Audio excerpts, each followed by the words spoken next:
In this video, we're going to be learning all about Youth Day in South Africa and how we came about celebrating this day on the 16th of June every year.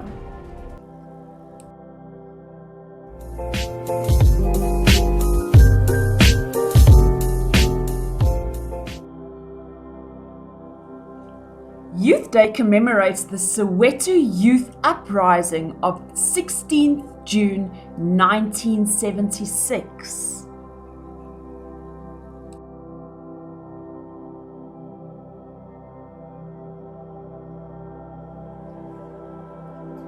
The Bantu Education Act came into effect in January 1954, making it compulsory for black children to attend government schools and learn specific subjects in English and Afrikaans. Prior to this, most black children only had access to schools run by missions that were understaffed and poorly attended. The Bantu education system wasn't much better and featured separate schools and universities, poor facilities, overcrowded classrooms, and inadequately trained teachers, resulting in a lack of quality education for black children.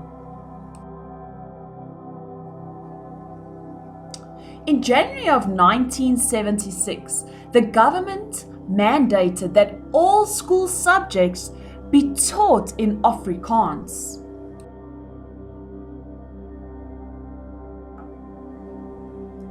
This decision caused an uproar amongst parents, teachers, and students. So later that year, on 16th June, 16-year-old Antoinette Sithole and an estimated 20,000 students from Soweto and the surrounding secondary and high schools planned to peacefully protest Afrikaans as the primary teaching language in schools.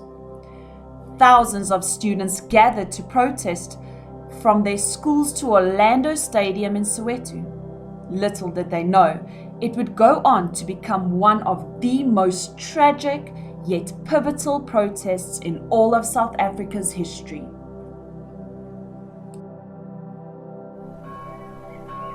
Singing Nkosi Sikelel' Afrika, which means God bless Africa, a song banned by the apartheid regime, the students made their way through the streets of Soweto when police randomly opened fire on them. In the confusion and chaos, Sithole's 13-year-old brother, Hector Peterson, was fatally shot.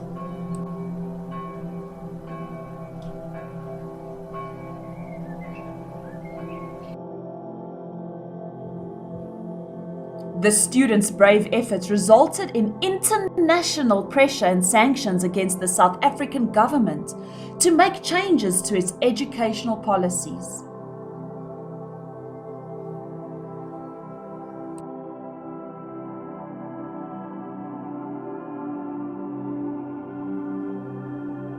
South Africa under apartheid was subjected to a variety of international boycotts, including on sporting contacts.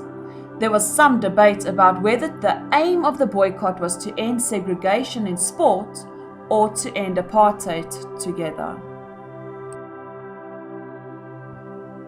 While the uprising began in Soweto, it spread across the country and carried on until the next year.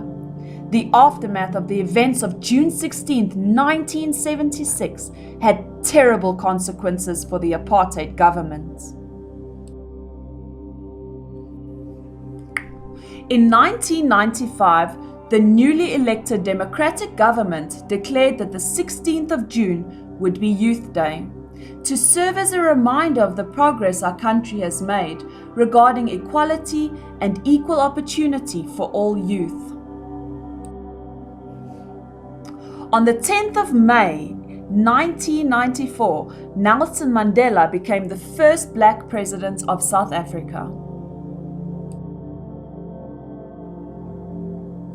Soweto has come a long way since the uprising of 1976. The name Soweto is an abbreviation for Southwestern Townships.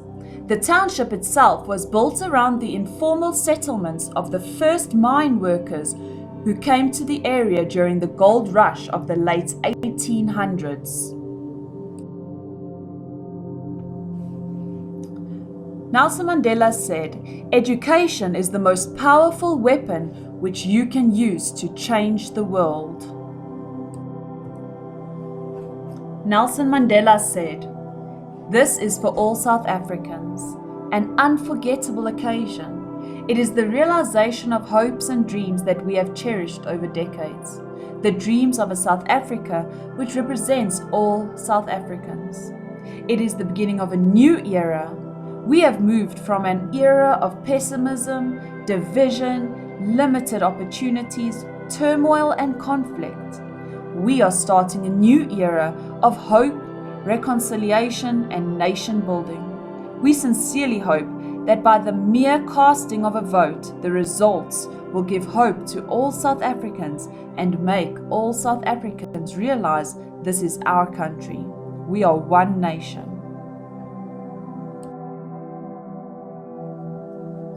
The Republic of South Africa is one sovereign democratic state founded on the following values: human dignity, the achievement of equality, and the advancement of human rights and freedoms, non-racialism and non-sexism, supremacy of the Constitution and the rule of law, universal adult suffrage, a national common voters' roll, regular elections and a multi-party system of democratic government to ensure accountability, responsiveness and openness.